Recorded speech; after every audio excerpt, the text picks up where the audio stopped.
The camera had been his lawyer's idea, not for surveillance. That word implied suspicion, and Edward Calloway did not feel suspicious of the woman he had hired. He felt afraid. Afraid in the specific, helpless way of a father whose daughter cannot yet speak and cannot yet tell him what her days are like when he is not there, which is most of them. Because running a company across 4 time zones does not pause for fear. His daughter's name was Iris. She was 2 years old, and she had been born alongside her twin sister Clara in the early hours of a March morning that Edward would never entirely recover from. Not because anything went wrong, but because nothing in his life before that moment had prepared him for the size of what he felt when 2 small people arrived and became, immediately and permanently, the most important things he had ever been responsible for. Clara walked at 14 months. Iris did not walk at 14 months.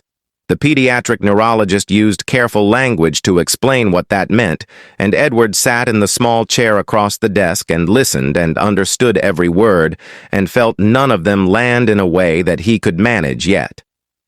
Iris had a condition affecting motor development on her left side. She would walk. The doctor was confident about that. The timeline was not certain. The work required would be significant. The specialist recommended a pediatric physical therapist, a supportive home environment, and patience in the specific active sense of the word.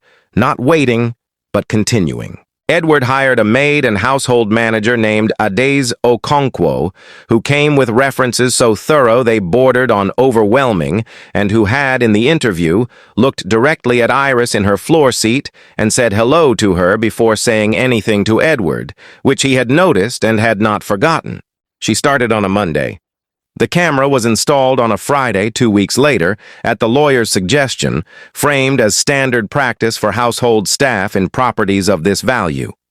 Edward had agreed without enthusiasm, because the lawyer was right that it was standard, and because the fear had not gone away, and because a camera felt like something, even if something was not the same as being there. He watched the footage in 15-minute segments late at night after the transatlantic calls were done. He watched it for 3 days before he saw what changed everything. Before we begin, if you believe that the people who show up quietly and without recognition are often the ones doing the most important work, please like this video, subscribe to Kindness Tales, and share this with someone who needs to believe in people today. Adai Okonkwo was 34 years old and had been working in household management for 9 years, since arriving in the country at 25 with a background in early childhood education from a university back home that the credentialing board here required her to revalidate before it counted for anything official, which she was in the process of doing, one examination at a time, around the edges of full-time work and a life that left narrow margins for anything extra. She had 3 children of her own, aged 8, 6, and 4, who lived with her mother during the week when Adai's hours made the logistics impossible, and who she brought home on weekends with the focused, grateful energy of someone who knows exactly what they have been missing and intends to be fully present for every hour of it. She had taken the position at the Calloway house because it paid well and because the children needed something she recognized. Not pity. She did not operate in pity. What she recognized was potential that had not yet found its footing, and that was something she knew what to do with. What Edward saw on the camera on the 3rd day was this. He had expected to see his daughter in her floor seat. He had expected to see Clara playing nearby. He had expected to see Adai moving through the house doing the work she had been hired to do. What he saw instead was Adai on the floor, not sitting, kneeling, in her uniform. On the hardwood floor of the sunlit front room, knees on the wood, back straight, arms extended toward Iris, who was standing upright in her small walker, which she used but had never traveled more than a few steps in without stopping, gripping the handles with the concentration of someone who is attempting something that costs everything she has. Adai was talking. Edward could not hear the words through the camera, but he could read the body. He could see the lean, the complete forward attention, the hands open and waiting not to catch Iris but to receive her, the difference being everything, the difference being the distance between someone who expects a child to fall and someone who expects her to arrive. Clara was beside Adai, clapping, not performed clapping. The real kind, the unself-conscious full-body clapping of a 2-year-old who is genuinely delighted by something and has not yet learned to modulate delight for an audience. Iris took 3 steps, then 4, then 5. Then she reached Adai's hands and grabbed them, and Adai lifted her and held her up and said something that made Iris laugh. A laugh Edward had not heard before. Not the small, daily laugh, but the full one. The one from the center. The one that meant something had happened that was worth the whole effort of the day. Clara kept clapping. Edward sat at his desk at 11:30 at night in a city 3 time zones away and watched his daughter take 5 steps, and he put his hand over his mouth and did not move for a long time. He watched the next day's footage. Adai's was on the floor again. Different starting position. Slightly more distance. The same open hands, the same forward attention. Iris made 6 steps, then stopped, then tried again, then made 4 more. He watched the day after that. 7 steps, then 8. Then a sequence of 12 that ended with Iris letting go of the walker entirely for 2 seconds and standing unsupported before sitting down hard on the floor and looking at her own hands as though they had done something surprising. Adai put her hand over her heart.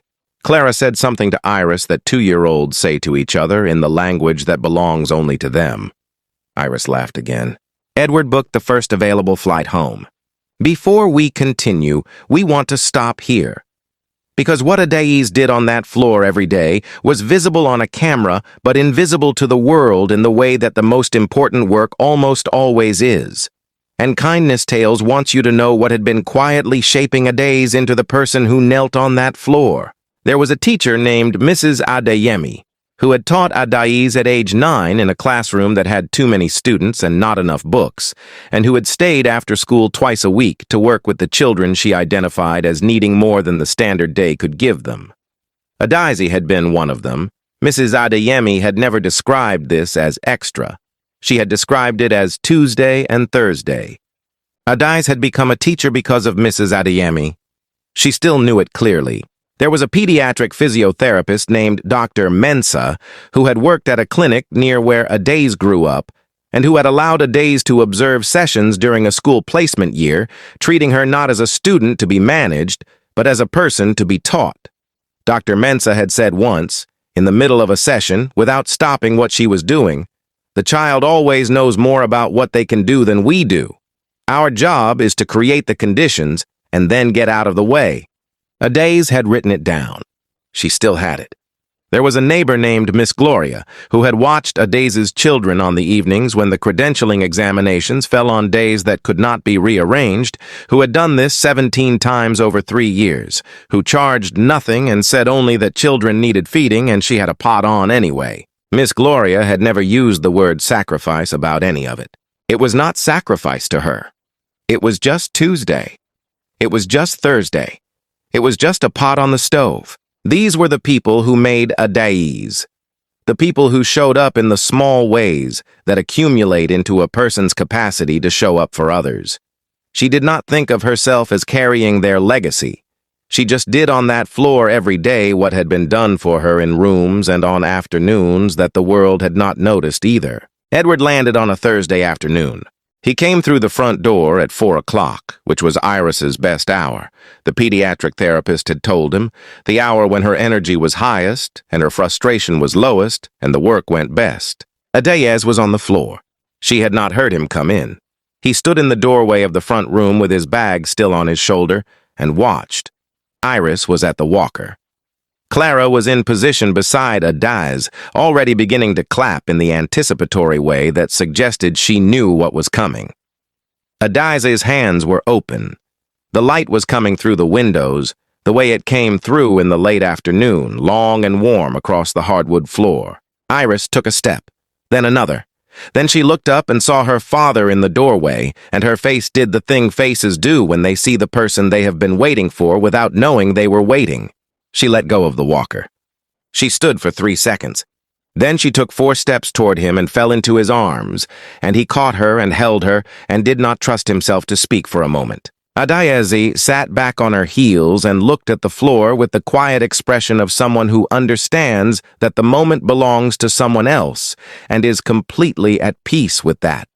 Clara patted Adai on the arm in the consoling, companionable way of a 2-year-old who has assessed the emotional situation and decided that physical contact is the appropriate response. Adai smiled. Edward looked at her over Iris's shoulder. He said, "How long has she been doing this?" Adai said, "The 5 steps were day 3. We have been building since then." He said, "You didn't tell me." She said, "I wanted her to show you herself."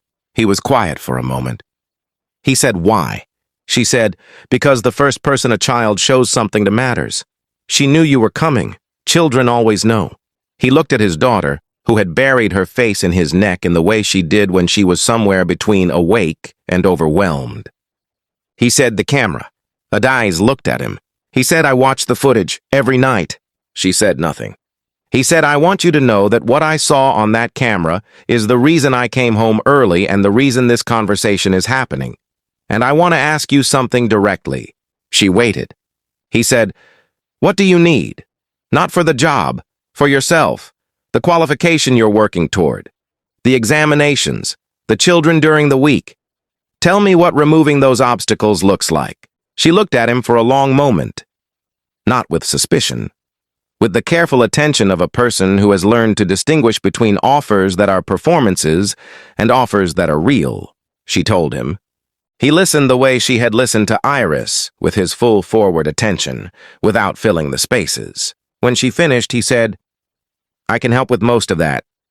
Not to make it easy, to make it possible." She said, "Those are different things." He said, "I know." She looked at him. She said, "Your daughter is going to walk without the walker by summer. I am certain of it." He said, "I believe you." Iris had fallen asleep on his shoulder.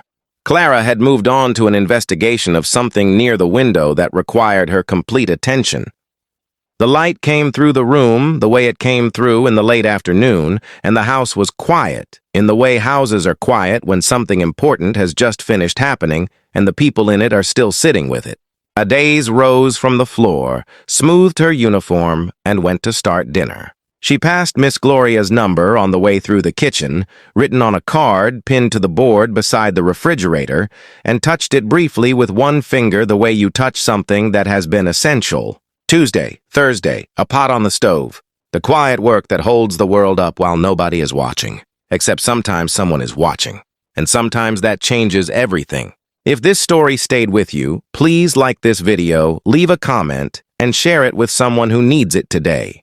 Subscribe to Kindness Tales for more stories of quiet dedication, unexpected grace, and the people who show up every day without asking for recognition. Because the most important work in the world is almost always done on someone's knees, on a hardwood floor, with open hands, and a child taking one more step than yesterday. Welcome to Kindness Tales. We are so glad you are here.